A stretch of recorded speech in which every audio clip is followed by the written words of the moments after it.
12ই জানুয়ারি বীর সন্ন্যাসী বিবেকানন্দের জন্মদিবস। ওনার প্রতি বিনম্র শ্রদ্ধা জানিয়ে আজকের পরিবেশনায় কবি সৌম্যকান্তি চক্রবর্তীর লেখা কবিতা বীর সন্ন্যাসী বিবেকানন্দ। বীর সন্ন্যাসী বিবেকানন্দ, তোমায় জানাই প্রণাম। পুরুষকারীর জীবনাদর্শে স্মরণীয় তব নাম।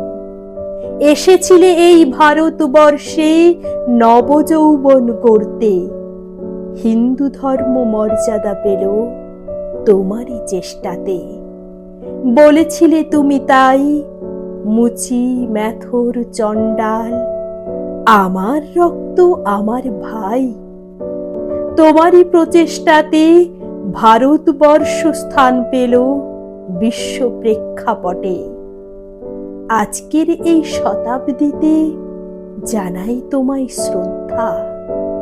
মানুষ যেন বুঝতে পারে তোমার জীবনবোধটা।